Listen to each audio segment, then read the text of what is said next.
Welcome to the Peaceful Life Podcast, coming to you from a cottage in the woods in the peaceful mountains of California. Today's episode is the first of several I'm going to do on animals, living peacefully with animals, and how animals can bring peace and joy into our lives. I speak with Michael Howie, a Canadian wildlife advocate whom I met virtually in one of my podcast groups. This is one of my longer shows because Michael is just a font of information about animals in our world, and I had such a fun time speaking with him. We might go off on some tangents because it's a great conversation, and I think you'll enjoy it as much as I did. Here it is. Michael Howie is an award-winning journalist and the director of digital content for the Association for the Protection of Fur-Bearing Animals in British Columbia, Canada. He's a wildlife advocate and host of his own podcast called Defender Radio, which presents topics on protection and advocacy for fur-bearing animals. Welcome, Michael, to the Peaceful Life Podcast. Thank you for having me. Yeah, so you're on your 5th season, is that correct? Yep, it's been a while. Wow, with over 200 episodes? Yeah, we're doing over 50 a year. So it's a weekly show, which can be a wee bit stressful sometimes. Yeah. But we're just keep plugging away. Congratulations on that. Well, thank you very much. Yeah. So did your passion for animal advocacy come from your career, or did your career come out of your personal passion? Which came first? I would say that it was the passion. I was working as a journalist in Ontario here for about 12 years. I was a news reporter and a managing editor of a newspaper, and as time passed and I aged, I was finding myself drawn to writing about wildlife and environmental issues more regularly. And as careers do, mine sort of started to wane. I wasn't enjoying the news business very much anymore. And I was sort of considering what other options there were for me. And I had become friends with the fur bearers and said, hey, what do you think of having me come and be your journalist, so to speak? So doing blogs and media relations and social media, and the podcast as well was part of that. When I first saw it, I somehow read it as fur wearers. And then I took a second look. So I'm glad I did. And it's a great show. Well, thank you. Yeah, I mean, some of it is local to Canada, but I think there's a lot of information that everyone can glean from it. Oh, absolutely. The subject matter does transcend geography most of the time. Great examples. A couple of weeks ago, I did an interview about wolf and coyote depredation on cattle in this very small region of Alberta. And it was a study that was done, but the information that is gleaned from it matches some stuff coming out of Idaho and Wyoming and Montana. And therefore, okay, well, if it works in all of these locations, what if we applied that same information to, here in Ontario or to Massachusetts? And what you start to see is that this information, while it may be geographically located, it really, the lessons sort of can be applied almost anywhere in the world. Right. Now, you and I were talking online about animal advocacy, personal animal advocacy, things that individuals can do to help protect the lives of the animals around them. What are some of the good things and not so good things that a person can do? And as you know, I have some very strong opinions on the not so good things. But we'll start with the good things. And I'd say the absolute first thing people can do is just be critical thinkers regarding the world around them. So I am vegan. I believe you are as well. You're one of the weirdos. Yes. And so just being vegan is a form of activism, in my opinion. Right. And talking about it and understanding that to some people, it is strange. It is unusual. It's different. So having that compassion that you have for the animals, for the other people around you. And then I also take that and apply it to living with local wildlife. talking about it in a reasonable way with friends and neighbors over dinner, talking about, hey, I saw this raccoon doing this today. What do you think that means? And looking for good information because it is out there. Right. Much of it at thefurbears.com. Plug. And then, talking about the news, same thing, same way you would talk about any issue you're passionate about.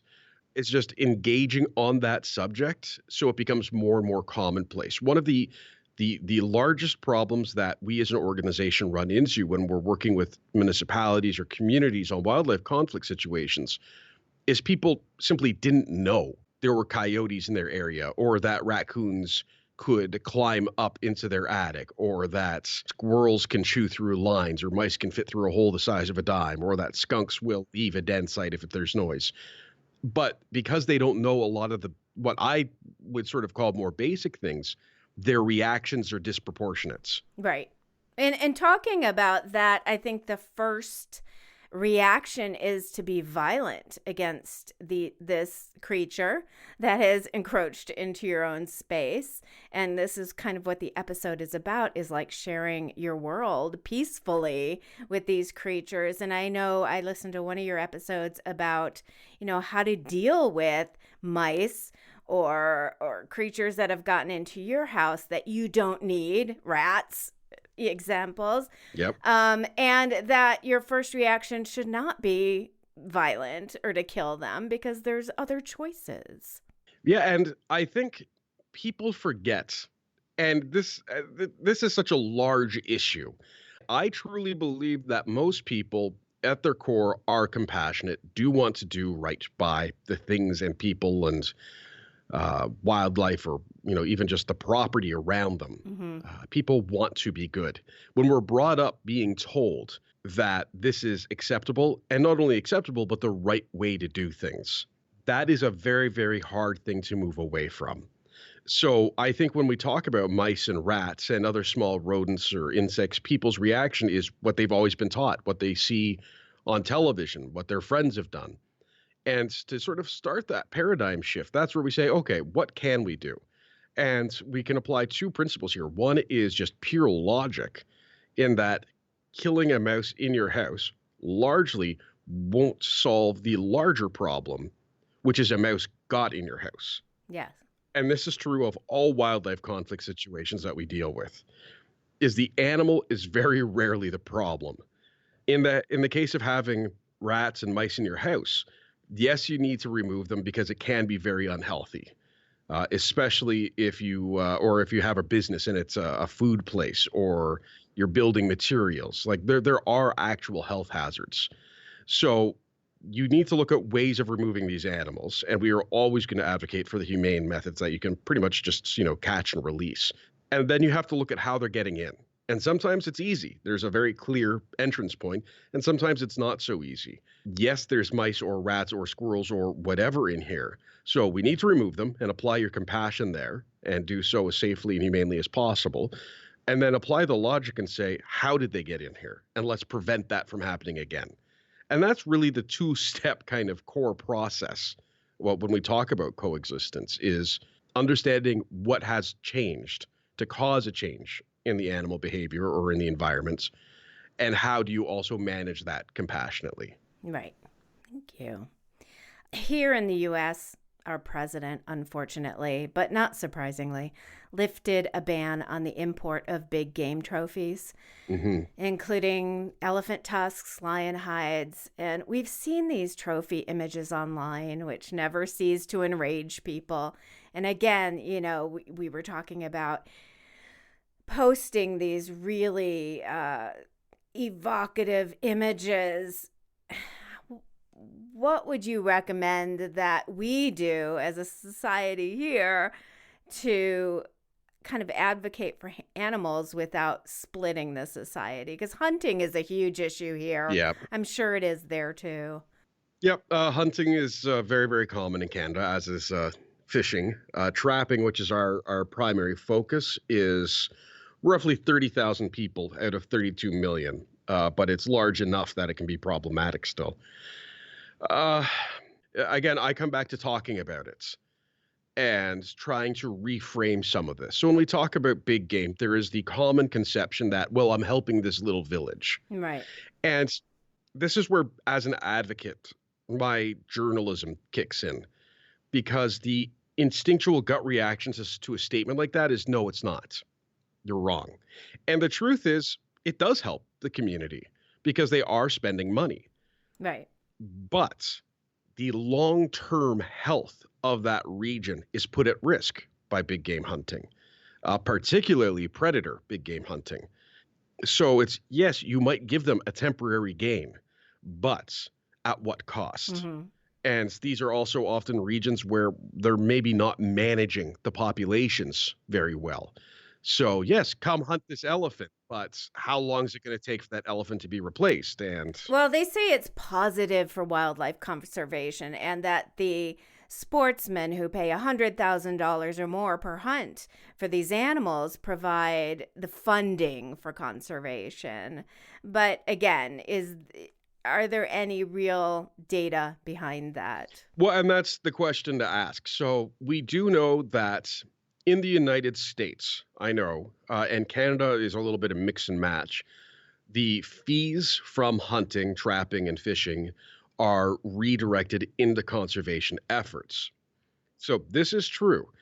However, when you then look at what those conservation efforts are, and forgive me for not knowing top of my head, I know there are references to this out there and available if people choose to Google them, Right. that when you look at the wildlife managed through this funding, it tends to be game species, and it's not a holistic ecosystem approach, which is what is necessary. So it's one of these, there's a little bit of truth with a whole lot of slant taking place in some of these statements. And that's where, for me, again, as an advocate with a background in hard news, I try and be very, very cautious, because misrepresenting information does not fix misrepresentation of other information. In fact, it can make it much, much worse. And I can think of, there's a couple of good examples, and I'm going to hijack you here because this is what I was texting you about the other night that I'm very passionate about, is on social media, people sharing things. So there's 2 points here I want to sort of cover. One, and I actually use this in a presentation I do on media sensationalism, working with the media now. In one case, someone had posted a picture of what looked like a dozen wolf pelts on the ground with 2 people sort of looking at them, saying there is a mass slaughter of wolves in the United States taking place, and they're shipping all of the pelts to China. Write your senator and tell them this has to stop. So, being the lovely, positive person I am, I doubted it and did a little bit of investigating. And that picture is actually from a news story out of Greece, where the government intercepted illegally imported Asian wolves. So it was almost opposite. Yeah, exactly. Yeah. And now, so it's one of those interesting facts. But the part that makes this dangerous is how many people wrote their senator and said, look at this and look how bad it is. Yeah. And while I don't necessarily agree with how politicians do their business, they often hire and surround themselves with very smart people. So these people are going to do the exact same thing I did and see that, nope, this is not true. Right. Right. And all of a sudden you have cast doubt on yourself as an advocate. You've cast doubt on whatever group you may be representing, and you've cast doubt on the issue. So no longer are they going to say, yes, this is something I want to get behind. There's going to be an immediate question. Is this for real? So that was one case that was very interesting to me, just sort of from an academic point of view almost, but has that clear path of issues. And the other one happened the other night. And I think this is probably my biggest pet peeve. Someone posted a picture of a woman with dead wolves in the back of a pickup truck. Mm-hmm. And this is a very common thing to get posted by animal activists. And it says, look at this person. And I think she happened to be the daughter of the dentist who killed Cecil the lion. Right. Whether or not that's true, I have no idea. I did not bother looking into it, to be honest. And that's all it was. was, look at this, look how disgusting it is, and look who she is. And then hundreds of comments and reactions with, and I won't repeat them, but extreme language, violence, misogyny, all kinds of horrible, horrible things being said. Hmm.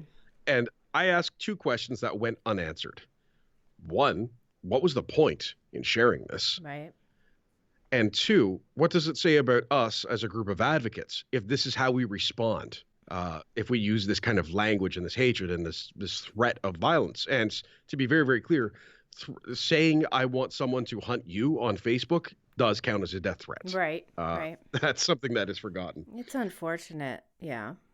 Yeah, and it's when you're going to do that, and we have a very, very strong policy at the Fur Bears about sharing graphic images. Hmm.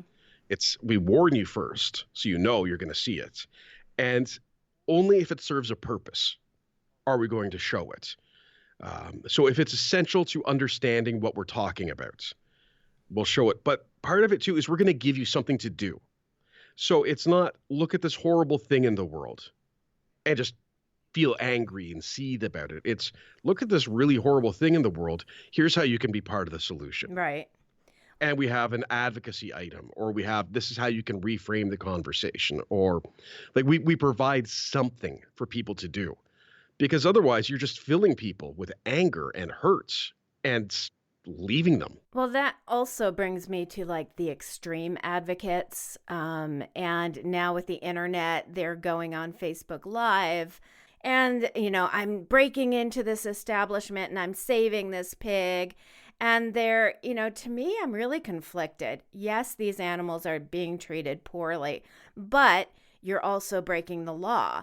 And what that does is it sets you up to be criticized for being the bad guy. So here you are trying to, help these animals, but I really believe that you should do it within the legal channels, because otherwise you just set yourself up. I believe you're lowering yourself to their level.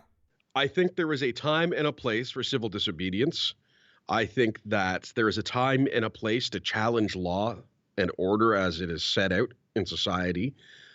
I don't know if this is the time or the place. What I do know is it is important to stop and ask ourselves, what is the long-term gain here? Because there are some actions that I truly believe are more cathartic for the person taking them than they are beneficial to the animals. And this, I feel this is a philosophical debate that I'm not entirely equipped for, just based on my complete lack of education. However, I do think it is important to question our own motives, just have that insight. So again, as I said, if your long-term goal is animal liberation, which is a very common phrase, ask, how is this specific action helping accomplish that goal? And how is my specific action influencing how people view my goal?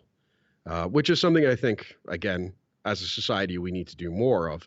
And I think the current president is a great example of when you don't consider what people perceive versus what you intend. Exactly. Earlier, you spoke of education and how we grow up and how we are patterned to believe certain things. A lot of our education as kids, especially on wildlife, comes from the zoo. Mm-hmm. I remember going to Lincoln Park Zoo in Chicago as a child, and to me, it was just really sad. And I don't know if I was just super sensitive to this. And even as a child, I just felt like this was wrong.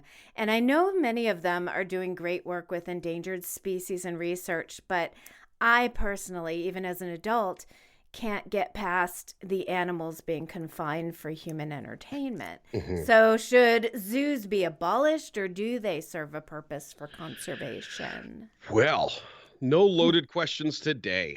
No. You thought this was going to be easy, huh? I don't think there is a blanket answer. And as frustrating as it is, people who know me know that I often only give blanket answers when I have no idea what I'm talking about and have a great deal of feigned authority or confidence. Most zoos I think, exist to entertain people. And for most zoos that exist to entertain people, I think that the people will always come first. That means the money will come first, the experience will come first, and not the animal's needs individually. And if anyone's interested in kind of learning more about that, just look up the Five Freedoms. It's a great sort of primer on how to consider some of these issues. That said, there are some zoos, there are some sanctuaries that do have conservation work that is helpful. I know that I spoke of the marmots. They are one of Canada's most endangered species. We're talking hundreds of them exist. They only exist in a small geographic region. Hmm. Their greatest threat is climate change and habitat modification. And one of the things they're doing is captive breeding to try and just rebuild that population. And it's very, very important that they keep doing this because that's sort of the population depends on this breeding program, and the breeding program takes place at a zoo. So it's not an easy answer for me because that does happen. And from what I have been told by people involved in this, these animals are kept in as close to native habitat as possible and are shipped to the location and released to be part of marmot society, so to speak. And I think that's a good thing. Hmm. I also know through extensive conversations with Zoo Check and various other organizations that a lot of the time when a zoo says we do conservation work, they do kind of. So they may have this tiger in captivity, but unless they are breeding and releasing, is it really conservation work? So it's one of those times when you just have to sort of question it, and I don't think there's a clear answer. I think generally speaking, like, Toronto Zoo had elephants. Like, they should not be in Canada. That's just silly. They should not be on concrete. Animals that are used to roaming kilometer-long ranges should not be in cages that are 5 square feet. I even have trouble, like, we've got reptile zoos. I don't know if you've ever seen those, and they're kind of like a petting zoo with snakes and lizards. And I even struggle with that because they live in these small tanks. And there's a difference between content and thriving. But then, of course, you have to start questioning when you have this conversation. Well, what about my dogs? What about cats? What about fish? I know. I know. It's like, what's the line? Yeah. And that is my difficulty in many of these conversations is I don't always see a very hard, clear line. Hmm. And I think when you try and impose one, you also set yourself up for failure. Like, there's a very famous sign that says it's a line of animals. You've probably seen it. It's a road sign somewhere, and it's where do you draw the line between love and food? And it's like dogs and cats and this and that, and then cows and goats and pigs. And most people that I have seen comment on this are very comfortable in saying where they draw the line. Like, yeah, it is right between dog and cow. And I feel like when you sort of put it out there in that way to say there has to be this hard line, it becomes almost too easy to mock for people who are uncomfortable with the subject. So with zoos, again, it's like, oh, well, if we didn't have zoos, we wouldn't have XYZ animals.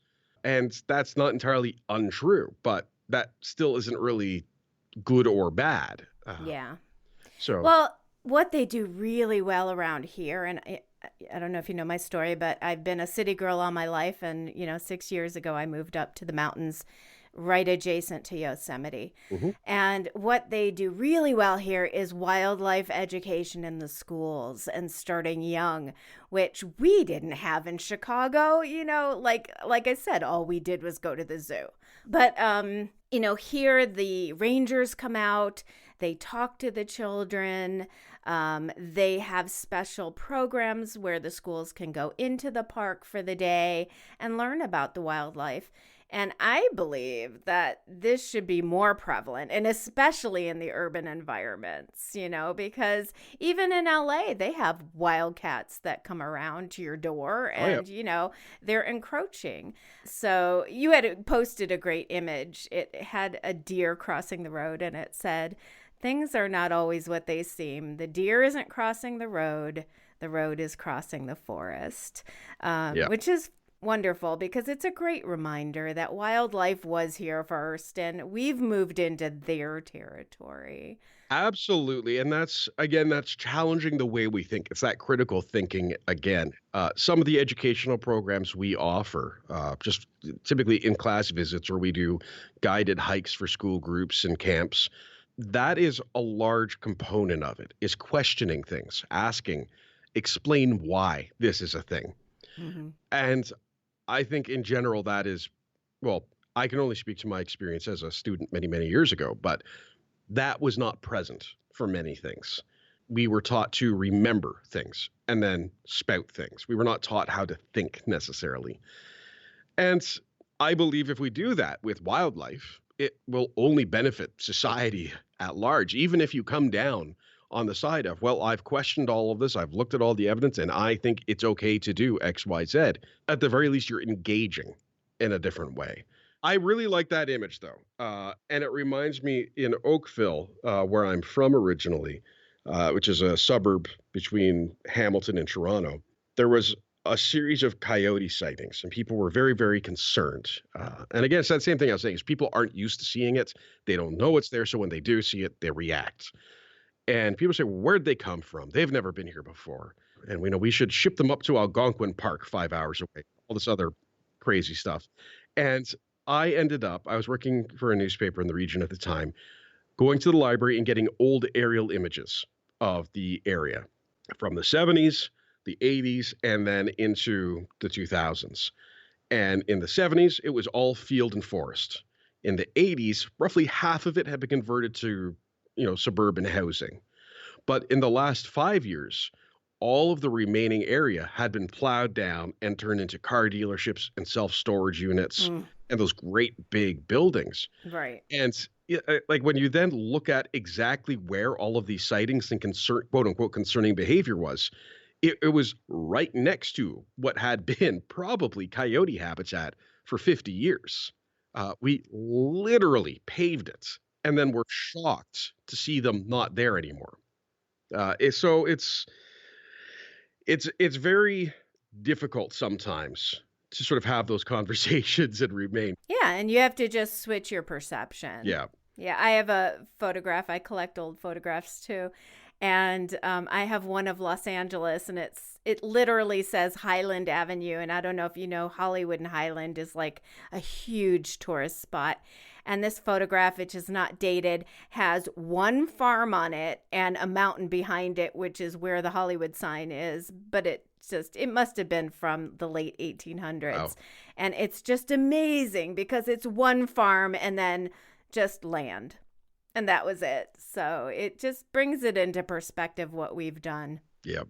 And the thing that's incredible, though, is how the animals adapt. Right. They don't question it. They don't complain. They just go about their lives and find a way. Exactly. Now, I wanted to ask you, Yes? because I've been rambling a lot about so many wonderfully positive things. After dealing with some of this stuff, so, we see these pictures, we have these conversations. What do you do to bring yourself back to a place of peacefulness or being more content with sort of all this chaotic stuff and noise around you? I kind of did an episode about that. You are what you tweet. And this podcast actually grew out of the despair that I was going through last year. The state of our country to me, is just really horrific. And what we have to deal with on a personal level every day, specifically online. So it's about, again, not propagating the stuff that I don't want to see just to enrage people. Yeah. That is one tip that I do tell people. And sometimes I still do that. I get enraged and I'm like, look at what he said, and this person that I will never name. But then I immediately delete it and I thought, okay, this is not putting good out into the world. And the best thing I can do is take care of my little corner. I can't change the world. I can't change my country. But I can take care of my little corner. And that's how my podcast came about, is like, what can I do? It was the end of last year in December to just put good out and talk about the good things that are happening or how to approach things in a more positive way. And I know you made fun of me online. You said, stop being so positive, but that is literally the only way I can get up in the morning, Hmm. and face what's going on, because every day we get a piece of news that is so incredibly unbelievable or hurtful, or that affects us. And so that's why I do this. It's a good reason. Yeah, I've definitely changed my social media consumption. I'm still a news junkie, and I want to get a lot of that stuff, and I share some of it, but I have definitely reduced well, I should say I've definitely unfollowed many, many people Yeah, definitely. who posts, and I'm not against seeing bad things. I have learned to compartmentalize and manage myself in a lot of ways over the years with that kind of stuff, just being in the businesses I've been in. So, I do want to know when bad things happen, but I am more selective of how I know, I would Right. say.